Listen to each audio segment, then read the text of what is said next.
Hello there, World of Tankers. Welcome to the channel. I'm, of course, your host, STG Blitz, and in today's video, we're going to be talking about the STG Guard, one of the weirdest Tier 8s in the game. It's a rear-turreted medium with decent turn armor, great mobility, one of the best camouflages you'll find at Tier 8, but a really inaccurate high-damage gun with low DPM, and it's just such a weird tank. It's everything that you wouldn't think would be on a medium. So, in today's video, as it has come into the stores for the price tag of 15,000 gold or unequipped and no camouflage 12,500, we're going to be talking about it, and I'll be giving you a full down review on my personal playstyle on the tank, why I really like it, but as well, why you probably shouldn't be spending your money on this vehicle, and more likely going for a vehicle half the price like the T54 Mod 1 that comes fully equipped with a legendary camouflage. Now, Wargaming actually did a perfect writing on this tank. They said the STG Guard is a medium tank that dreamed about becoming a tank destroyer. It's stealthy, low silhouette, and increased reverse speed are perfect for fighting from the second line. Good punctuation from there, Wargaming. Glad you used spell check. High maneuverability combined with a quick turret gives this tank greater tactical flexibility and confidence in close combat. I don't really agree with that last one, though. Everything else I think was good. The last one they said, close combat, it's decent in close combat, but that's only because of the high alpha. What I mean by that is I'm just trading with enemy opponents and trying to use that turn armor, but really, the turn armor is not fantastic. If you're up against tier 8s and 9s, which you always are in most tier 8 games, they can just load premium like this battle and go right through your turret. So, in a scenario like this, you really can't be frontline. The first sentence they said, where it's a medium tank that wants to become a tank destroyer, is pretty much how you play it. You play it second line, or even third line, which means just in the back of the map sometimes, and you kind of snipe with it, because that's all it can do sometimes. But because of that, it can get away with some really sneaky things. Fun fact, this vehicle actually has the best camouflage in the game for a tier 8 medium. And what that means is that you can actually get really close to the enemy without being detected sometimes, which is great. Now, that doesn't mean drive into the enemy YOLOing all balls to the walls, but I can confidently sit in this bush, and until I shoot, know that I will not be detected. Instantly get shot and detected. There we go, spotted the Lulu in the 40T, and, oh, I was going to say, you know what, we're going to slap him, but sadly, yeah, that one didn't hit. But thankfully, as you can see, I was not detected by that, which is a good example to the camouflage. So, we're going to try again. We're going to reload. Maybe we'll spot that Lorraine again. Oh, we got other people spotted. The T26 E4. Come on, Lorraine, poke that. You know you want to. Yeah! That's what I'm talking about. The aiming time on this tank, as you can see, is fantastic. It has the ability to just zoop right in. Oh, okay. So if they're all over there, what that means is this K91's lost a huge chunk of his health, is what that means. But yeah, I'm going to push over here. Hopefully we can get a shot like a Deesh. Oh, there's a Scorpion and there's a T92. They're not all over there.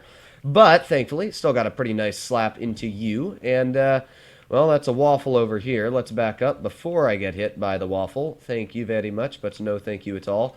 Let's see, is that Super Persian going this way? Oh, yeah, that's what I'm talking about. Beautiful snap into the side of his turret. That's, again, where the aiming time comes really in the handy. And when you have that high alpha, it does feel quite nice, especially with this tank. You can see I've already dealt about 1,200 damage, and we've hit vehicles like the T92E1. The Super Pershing's just running away right now, which maybe we'll be able to get a nice snap into. Of course, with that fantastic aiming time, just aim right in on his side and out-trade him. So now we're sitting at around 1,600 damage. Now, bad news is when you low-roll in this tank, it hurts quite a bit. But thankfully, it doesn't low-roll all too often. So we'll see what we can do here. That standard B just had a really sad miss. But thankfully, never mind. This gun is also having a really bad miss there.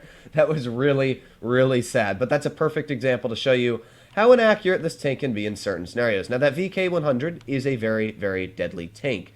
And I don't want to get slapped by him, obviously. It's going to hurt quite a bit if he hits me. So, I'm going to wait here, and we'll see what happens. We'll see who wants to poke it, because I currently don't. But if it's for the greater good of my team, I should poke it. So, let's get a nice snap into him.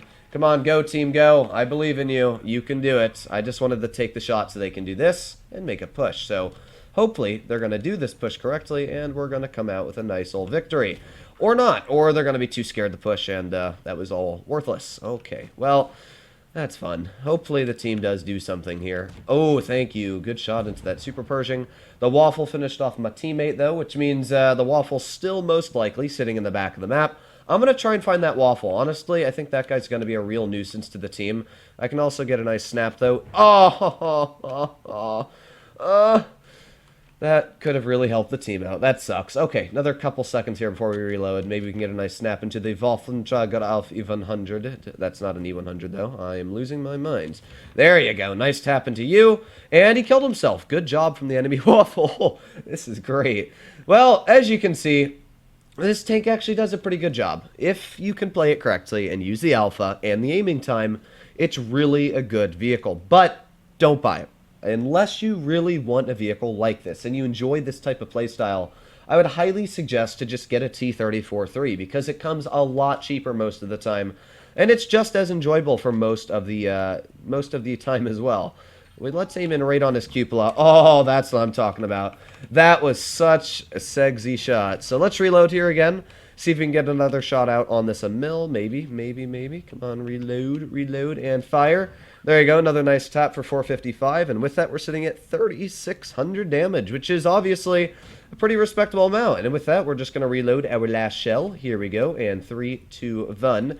Boop! And nice fire for 476. So, with all that added in, we did over 4,000 damage in the first game of the STG Guard. And that just shows you how this tank can be played correctly, even though it doesn't have everything great going for it. And a lot of people don't like it. In fact, I know Meadsy absolutely hates this tank. You can still do well in a vehicle, even though it's not the best in the game. You just need to put a little bit more skill into it and a little bit more thought. And in this game, worked perfectly well. 4,000 damage is not bad by any means. But of course, let's load into another game because, yeah, no, one game isn't always really a proving point for a tank. I always do 2. And sometimes I'll even be doing 3, depending on how quick the game goes. Now this is another Tier 9 battle. We're up against a Skoda T50, an extremely deadly Tier 9 auto-loading medium, and as well the Maushin, which is bad just because this tank has no pen, and that tank has a lot of armor. The penetration is the real killer of this vehicle because you really can't pen much. Like, the Lerva, it's already a tricky pen, and a Maushin, I would actually say is easier to pen just because of that big lower plate, but other than the lower plate, it's very, very hard to penetrate vehicles like that easily. So, you know, you got to be very careful. Thankfully, because it has that quick aiming time, you're able to get away with really quick snapshots when the vehicles are exposing their weak plates, but you have to get away with the snapshots. So it's always a bit of a tricky thing. Now, I'm going to try and do the best I always can, because obviously I'm going to do that. So let's see, we got the Chimera right over to the side, and let's aim right on his turret, and boom, perfect shot. As I said, using that aiming time, you're able to get big snaps out. And even though we rolled 299, it was still a pen, so I'll take it. Can't complain at all. Now, the only bad thing here is that I've only got one tank on this side, which means that could be bad in the long run for being YOLO'd and stuff. There's the Lerva. Is there anybody else over here? Nah. Oh, actually, you know what? This guy's just going to poke and get detected, so... Oh, baby, that was a nice shot. I don't really shoot HE at the RHMs anymore, especially with this type of tank, just because Spall Liner exists, and I don't like chancing it, so... But to be fair, that guy was running the stock gun, so most chances are that he's not the biggest of brain players.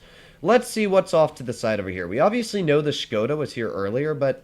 to what I'm aware, I'm not seeing that Skoda anytime soon, which is weird. Oh, here we go. IS-3. Boop. Nice shot in the U.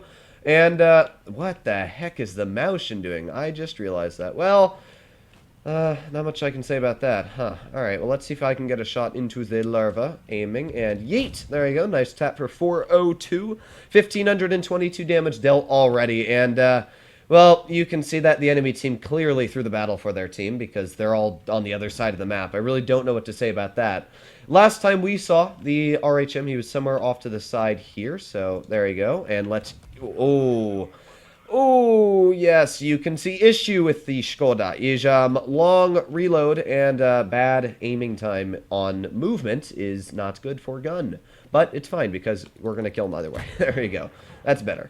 So we did bleed, but it's fine. We still got plenty of hit points to weather the storm over here.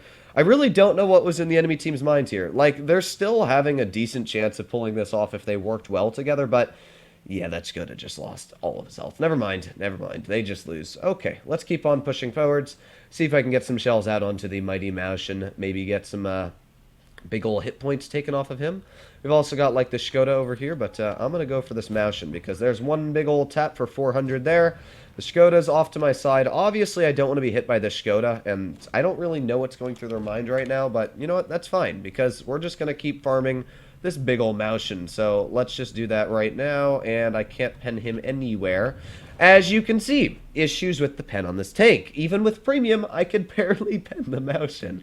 That's not good, and that's not what you want for a tier 8 medium. You normally, every time, would have been able to pen that with a 34-3. So you can see where the issues arise with this vehicle, but normally you just get to the side of the Maushin. I was reversing there because I thought he was going to turn, but yeah, sometimes not everything works out perfectly. But again, 2204 damage, not bad for the tank, and it did its job. And in fact, this is one of my best performing vehicles in tier 8 at 83% win rate for over 100 games. It's just pretty dang solid for a vehicle that isn't all too hot.